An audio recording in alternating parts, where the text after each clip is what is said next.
Le chouchou de Luis Enrique scelle son avenir. Salut, bienvenue sur la chaîne d'actualité du PSG.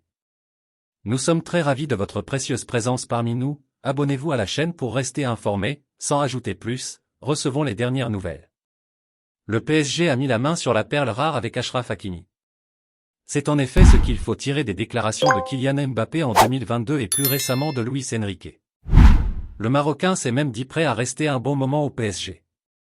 Achraf Hakimi a débarqué au PSG à l'été 2021 après une saison pleine à l'Inter au cours de laquelle il a remporté le Scudetto. Le Paris Saint-Germain a sorti le chéquier en bouclant son transfert pour une indemnité avoisinant les 60 000 €. Une affaire pour le PSG qui, selon un post publié par Kylian Mbappé sur X pendant la CAN de 2022, a recruté le meilleur latéral droit au monde. Ma 100e ? J'espère que je vais avoir l'occasion de porter ce maillot beaucoup d'autres fois. Plus de 2 années après son arrivée, Achraf Hakimi a célébré son 100e match disputé avec le PSG dimanche soir sur la pelouse du LOSC, 1-1. Un résultat nul qui n'a pas apporté satisfaction à l'international qui a tout de même tenu à lier son avenir au Paris Saint-Germain sur le moyen et long terme. Oui, mais ce n'est pas le moment de célébrer mon 100e match avec ce maillot. J'espère que je vais avoir l'occasion de porter ce maillot beaucoup d'autres fois. J'espère continuer comme ça.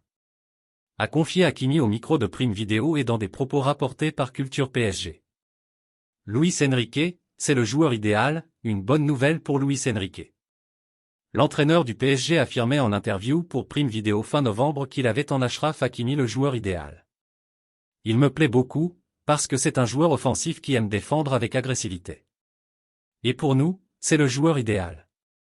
Mais Haki a beaucoup de choses à améliorer dans de nombreux aspects du jeu. Le PSG fait une annonce pour Kylian Mbappé. Dimanche soir, le PSG a concédé le nul à Lille en encaissant un but dans les derniers instants du match, 1-1. Et les choix tactiques de Luis Enrique sont encore une fois au cœur des débats puisque Kylian Mbappé était aligné dans l'axe de l'attaque parisienne. Mais l'entraîneur parisien se défend d'imposer un poste à son attaquant vedette. L'été dernier, le PSG n'avait pas hésité à lâcher 170 000 € pour recruter 2 avant-centres, à savoir Gonçalo Ramos et Randal Kolo Muani. Il faut dire que le club de la capitale avait un déficit important à ce poste depuis le départ d'Edinson Cavani, qui n'a jamais été compensé, même pas par Mauro Icardi. Cependant, les 2 nouveaux attaquants du PSG ont réalisé une première partie de saison décevante, ce qui pousse même Luis Enrique à aligner Kylian Mbappé en pointe, comme ce fut le cas dimanche soir à Lille, avec Bradley Barcola et Ousmane Dembélé pour l'épauler. Problème, cela ne semble pas être la position préférée du capitaine des Bleus. Vous pouvez poser la question des milliers de fois, la réponse sera toujours la même. Interrogé sur son choix, Luis Enrique continue d'affirmer que cela ne change rien. L'unique différence concernant le positionnement de Kylian, c'est qui va jouer avec lui, qui va l'accompagner en attaque, que ce soit sur les côtés ou plus à l'intérieur du terrain. C'est la même chose depuis notre arrivée ici. Vous pouvez poser la question des milliers de fois, la réponse sera toujours la même, assure l'entraîneur du PSG au micro de Prime Video, avant d'en rajouter une couche en conférence de presse. Appréciez-vous la nouvelle ? Laissez votre like pour aider la chaîne. Kylian joue où il le décide, Kylian joue où il le décide. Il a une liberté totale de positionnement. Il peut jouer à l'intérieur, à l'extérieur, et nous équilibrons les positions de l'équipe. La différence réside plutôt dans le profil de celui qui l'accompagne, un avant-centre ou un ailier. Ça dépend du match, ajoute Luis Enrique. PSG, coup de froid pour ce transfert à 50 000 €. En quête d'un défenseur central, le PSG est annoncé sur les traces de Lenny Yoro, sous contrat avec le LOSC. Valorisé 50 000 €, le défenseur de 18 ans pourrait devenir un objectif prioritaire pour le club parisien cet hiver. Mais comme l'a laissé entendre Olivier Létang, président de la formation nordiste, les 2 parties sont encore très loin d'un accord dans ce dossier. Le prochain mercato hivernal approche et la direction du PSG ne dirait pas non à quelques emplettes. Comme le confirme RMC Sport, le club de la capitale est à la recherche d'un défenseur central et cible une jeune promesse de Ligue 1, Lenny Yoro. Le PSG encore loin d'un accord pour Yoro. Comme annoncé par le disport.com, le PSG, mais aussi plusieurs formations de Premier League suivent le défenseur de 18 ans, sous contrat jusqu'en 2025 avec le LOSC. Mais à en croire les informations de RMC Sport, Yoro est encore loin de Paris. Les 2 parties sont encore loin d'un accord. Le LOSC dénonce une fake news.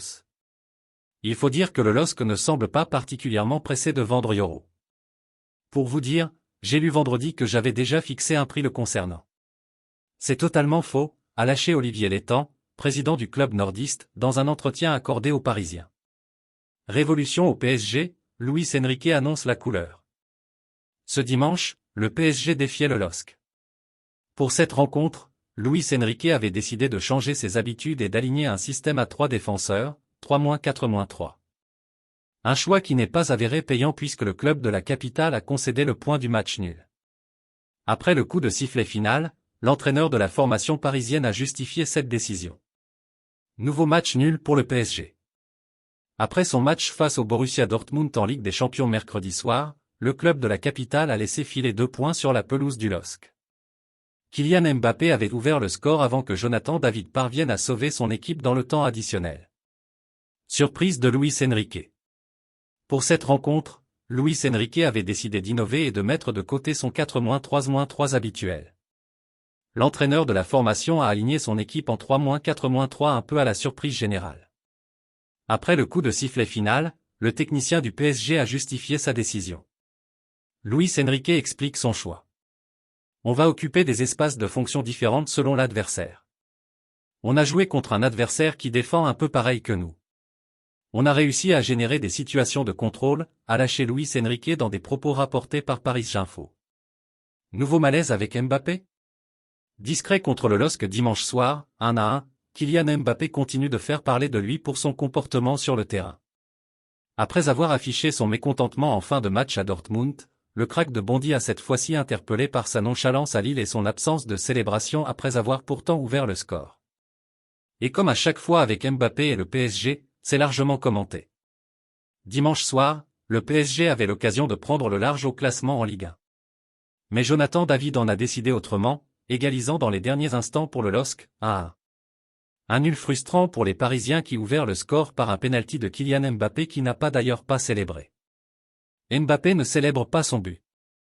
Et bien évidemment, son comportement interpelle puisqu'il avait déjà fait parler de lui à Dortmund lorsque Luis Enrique a décidé de donner la consigne de conserver le score et donc la qualification du PSG. Mais jusque-là, Kylian Mbappé était toujours impliqué et motivé. Sa nonchalance à Lille dimanche soir a donc de quoi surprendre. Des prestations en berne. D'autant plus que dans le jeu, Kylian Mbappé a encore déçu. S'il a marqué sur penalty, le numéro 7 du PSG n'a trouvé le chemin des filets dans le jeu qu'une seule fois lors des 5 derniers matchs, et se procure moins d'occasions. Le tout combiné à une position dans l'axe qui ne lui convient. Suffisant pour créer un nouveau malaise. Que pensez-vous de cette nouvelle?